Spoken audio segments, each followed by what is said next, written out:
I'm Paul. I'm Devin. Together, we're Dads and Dice, two dads who like to play some games during our free time. That's right, and today we are reviewing Hadrian's Wall by Garphill Games.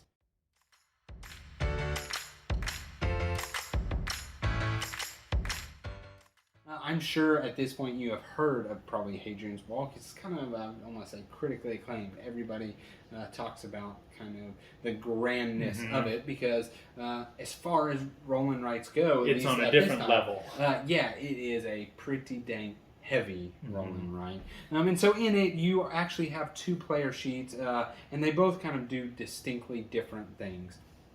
But ultimately, the goal of the game is like scoring the most victory points, doing certain different conditions. There's renown, there's valor, there's discipline, and piety. There's piety. Yes. And so you will play through the course of 6 rounds. Each round you will select one of 2 cards. One will be a way to get victory points. One will be kind of some extra resources as well as used for kind of other, I'll say, dual or try purposes. And yeah, you pick your card. You have a fate card that also gives you starting resources. Typically you end up with, we'll call it between workers and resources, somewhere around 6 to 8 to kind of start the round with, and then you just start filling out the sheet. With the left side of the sheet, it's going to be defending for the oncoming pick attacks, as well as really building out the walls, the wall guards, the fort, and it's turning your actual workers that you're getting. You have servants, builders, and soldiers. Soldiers, warriors, yeah. So that's the board. That's the side that's really spending those. And you'll be spending them in different ways. It will be to build out your wall. And that has a neat mechanic. And the further along it is, the more openings of things that you can either upgrade or allowing you to do out in the fields type of thing. And then the right side is kind of the it's like the city element. Yep. So if the left side is kind of your actual wall, defending attacks, that sort of thing, your right side is like the city that you're actually defending, and it's so where all of your they're peasants? The citizens. Yep. So all the peasants, none of them will really ever be spent on the left side. They're all spent on the right side. So and they're kind of the more common workers, common in terms of like you get quite a few of them because everything you kind of do on the left side of the board possibly gives you a citizen. Then at the same time, you'll be doing things on that side of the board that could get the other type. And so, as I said, the two boards really just play with each other really well. And you can kind of choose the different sections that you build out. You have the markets, the theater, the baths, the scouting. Oh, it's with a D. Diplomats. I can't say that word. Something. Yeah. But yeah, so you'll be using citizens on that side to progress tracks to then be able to use things like the builders, the servants, the soldiers to build temples or build an actual theater to put on performances, different markets to actually go to, scout. Baths are where you do things. Clean up your disdain. Yeah, you clean up. Or I really like the one where it's like bribing, whatever one is, you know. So it's really neat how the two boards really interact. And as I said, you only start with 6 to 8 or so resources, but you do way more than 6 to 8 things. And it's, I'm going to do this, and lets me get that, and I'm going to do this, and it unlocks this, so I can build this, and then I get more, and I have more income because of it. And man, it's a lot. It is a lot. As I said, it's pretty dang heavy. But with all that said, it works really well, and it's just a good game. So, with that mouthful of an explanation, that this is a game that definitely needs to be played multiple times in order for you to really understand what's going on. Devin mentioned that the left side of the board affects the right, and the right affects the left, and there's so many different actions that you can go to that really in your first playthrough, I'm going to be honest, you're going to be overwhelmed. There's no way that you can understand all the little intricacies that the game provides. So as you play it more, the more comfortable you get. You start kind of getting this routine of like, oh, I know that this is going to give me this, and then I can do this and that, and so you kind of get into this like comfort zone, I guess, of like, I always go here first, and then I go here. But that's what's cool about the game also, because you kind of realize that, and you're like, well, I haven't explored the Gladiatorus in a while. Let me try that route. And then you realize, oh wow, I like that. I need to start doing that a lot more. So it's this really cool learning experience. As you learn the game, you really kind of learn the game. Like you really have to dive in. It's not a game that you're going to get on the first play. It really shines at multiple plays. Yeah, so I'd like to touch on something you said there, because it should be pretty obvious I really like the game, right? But I will say something you said I think rings so true in that you can easily fall into a comfort zone with this, and although, yes, it has the fate cards that tell you your resources, it's just slight variations of you get a couple soldiers, and one builder, and 2 servants, and the next time you get 1 soldier and 2 builders and 3 servants, or whatever it is, it doesn't change drastically enough that you can very much play the exact same game every single time, right? Now, the pig's attacks will be random, and you might have let one through, or you might have blocked them all, or whatever the case is, but I find myself, if I don't make a conscious effort to, like you said, I'm going to explore the Gladiators. If I don't make a conscious effort, I'm going to go to what I know is, okay, this will get me, mid 70 points by doing this strategy. I'm gonna build a small temple. I'm going to, do whatever, or the gardens, right? I'm going to kind of do a gardens and a theater to get a bunch of free citizen tracks or whatever. You can really fall into that. And so I will say that I think is kind of I'll just put it out there. I'm not going to say necessarily negative or gripe, because I do enjoy the game. But I find myself like, when I don't quite know what to do, I'll build the gardens, right? Yeah. When I don't quite know what to do, I'm just going to scout, because I know the payoff from that. I know exactly what's going to happen from that. Now, with that being said, I think that they kind of recognize this. Garphill Games kind of recognize this, and there was an unofficial campaign out there that they actually just made official with the second printing. So actually, Devin has the second printing of the game. It comes with that campaign, and it kind of forces you to do stuff that you wouldn't normally do. So I think that definitely kind of increases that replayability of the game. I agree, if you're just playing just the normal game, it can, I want to say, get stale, but you do get kind of in this routine, but that campaign really does break it up. Yeah, and so that I'm going to touch on, and I don't mean to make things point on negative points, but I'm giving kind of an honest opinion on it. The campaign is made for solo, and that does kind of touch on one thing we both really agree on this game. We both really like this game. We both played this game somewhere, I would say for me, in the neighborhood of 10 times or so. 10 to maybe 15 times. Yeah, I would say about the same.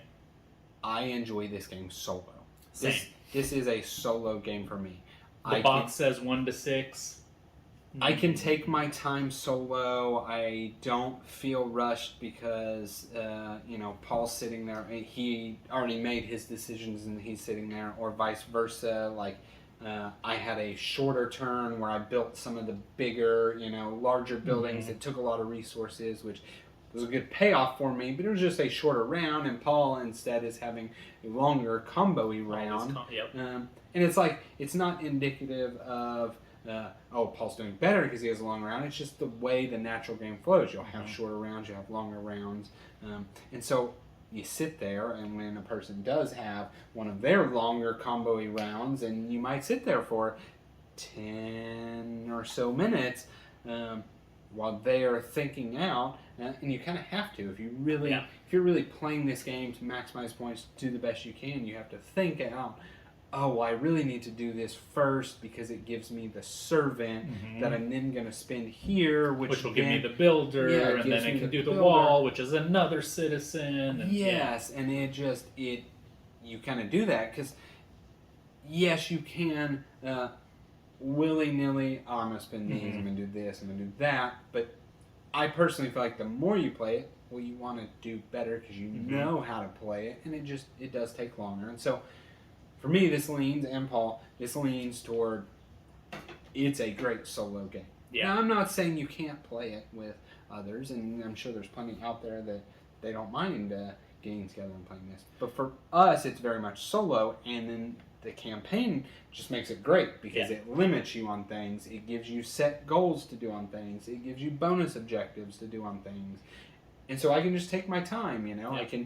I can be on Fort 3 and I can see that, okay, I made the Fort 2 bonus, and so I get to start with this, and now let's figure out how to do it without getting whatever it is, any disdain. Yeah, and going back to kind of that, you know, multiplayer experience, really there's no player interaction, and I think that's kind of what you mean by you're just going to wait there. You'll literally just wait there. The only player interaction is I might take your market item, your number, or I might take your shape to go scout. But honestly, I don't even need to tell you that. I'm just going to, hey, I'm doing this, and then I'm going to do it because you get a resource, right? Yeah, you get the resource, but... And that also makes it hard because I was planning with all of the things I had. And now you have something more. Yeah, now you give me a resource. And it's like, oh, well, now I kind of have to back up because I'm able to do something I couldn't have afforded before.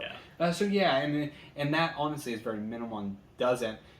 In the playthroughs we have had, multiplayer playthroughs we have had, very seldom that comes up, right? A player has to be doing markets and not requiring your stuff, or scouting, right? Other than that, there's not a lot of it. And if they're not doing that, like I go when I'm not doing scouting or marketing, well, I'm really not doing any interaction with you at all. So yeah, it's just to us, it's very much best at one. And I don't think that's really a controversial opinion, honestly, because I think most people will consider this kind of a solo-only game. Let's talk about what's in the box here. So just like their other Ancient Anthology boxes, this is the smaller Garphill box. When we got it, we picked it up, and it's heavy. And we were like, whoa, why is this so heavy, you know? And then you open it up, and there's all the different workers. You've got the 4 different colored workers there. You have the stone, which represents all of your resources. But then you have 250 pages of flip and write. So that's honestly what makes the box so heavy. Just like all other Garphill games, components are great. You know what you're expecting when you get one of these games. Yeah, and talking about components, I think the coolest component of the game, personally, is the fate cards. I'm trying to think of all the ways the fate cards work. They are the pick attack, they provide a market item, they provide a shape, they have the gladiatorus, and then they are your starting resources, right? I think it's so incredible that they were able to do so much with one card. You talk about multi-use cards. Yeah, and it's just, I just really think that's neat, right? And in truth, depending on what you're doing that game, you may only use it for, well, you're always going to have them for the pick attack, but, you know, you flip over the fate card, you get your resources, maybe that's it, and you don't interact with the card anymore. Yep. But maybe you're doing the market, maybe you're doing the scouts, maybe you're doing the gladiatorus, and so I just think it's really neat what all they did with that one card. And since they're able to do that with that one card and just gave you one stone, that's resource, right? And then the workers, it makes the game very easy to table. It makes it super accessible. You just get 2 sheets of paper, you just mix all the resources, we'll just call the workers resources, that's what they are. You just put them together, get a couple decks out, and you're playing the game. So, 5 minutes to get to the table, to get playing, super accessible, makes it even better. Yeah, I know, there's a lot of people bag every single thing individually. I'll be honest, I have a bag that is my solo bag, right? I have my deck of cards, I have the opponent's deck of cards, I have roughly about half of the workers and resources and whatnot. So yeah, I can grab that. I can grab the fate deck, my 2 sheets of paper, and leave everything else in the box, right? And I just quickly dump everything out because I'm going to be changing workers so often that I don't need a yellow pile and a blue pile. Like, I'm literally just constantly changing them out. So I just think that's great about it. So talking about, we'll kind of call it gameplay and mechanics side of it. You know, I touched base on, I guess, the actual gameplay, but what we really enjoyed of it. I like the choosing the cards you're going to keep each round, right? You get 2 cards, one of which is going to be a victory point condition for you. The other, just a couple extra resources, really. Although, depending on how you're playing, those things that we mentioned before, your market items, your shape, right? That does come into factor, and I like that, right? Most of the time, I'll typically be picking based off what I'm doing, right? I'm building my citizen track, so I'm going to get that, right? I'm doing whatever the case is that I'm doing. I'm actually focusing on the large buildings buildings cohorts or large buildings or whatever. So I'm going to choose that one, right? I'll have a game where maybe I haven't built a lot of large buildings, and it's like, well, okay, I'm not going to choose that one, even though the other only gives me 1 point or 2 points, right? I know I'm going to get maybe 1. So I really do like that, being able to do scouting and know, you know, you have the scouting, how it works. You're going to have 2 of each shape, and so knowing, I've already seen the one of that shape. The 4 in a line. I need this shape. Like, I have to take this card for this shape, or I'm not going to complete my scouting. Same thing with they have kind of a number pattern for the trading, and the 6s are most rare, so you kind of have to decide. You see the 6s, you do I take my 6, right? Because, like in the solo, it's kind of costly or risky, depending on what you're doing, to not take your 6. And so I like that aspect of the game, and how the decision at the very start of the round, the resources typically is not the factor, it's all the other things, and it also gives me 2 red. You know, ultimately the solo could be considered a beat your own score type of solo, because you're not really competing against anyone. But me personally, I just try and play the best game that I can, and you know, if I end up with 78 this time and I had 81 last time, like, I can still be kind of happy about it. I'm not like, I didn't. And there's really, I honestly think people have done the math, but there is almost a hard limit to what you can score. It's, you know, and there's kind of a range of, if you got here, you kind of had a little bit of luck that fell right, and things went well. And so it's nice to, you know, here's a good score, and I'll have, that's I know, I had a pretty good score. I was in the lower 70s, like, it was okay. Yeah, it was all right, you know. Even though that, I would say that range of scores is probably 15, I know where I score, I can be happy with. And so that's the thing, it's like you said, you know generally where you score, and if you're doing better than that, you can see that you're actually making progress. And I generally don't really enjoy beat your own kind of score games, but like you, I don't mind in this one, because you see the improvement, and you realize what you did. You have everything crossed off for what you did. And again, I've mentioned it before, I like seeing something completed, and this game gives me that kind of completed feel, which I like. So that was our review thoughts about Hadrian's Wall. We do highly recommend it. Just know going into it that you're not playing, most of the time a person thinks of a rolling right, flipping right. They're thinking of a lighter game, right? Something that's played in 30 minutes and you have fun and who cares. But this one is pretty dang thinky. But it's fun. If you've heard multiplayer solitaire, this game is the definition of that. So, you know, if you are going into it playing with people, just know that there's not much of that player interaction or anything like that. And that's fine for some people, but just know going into it. Yeah, so that's all we have. As always, we appreciate you watching. Please like, comment, and subscribe. All of us help our channel grow. We'll see you on the next one.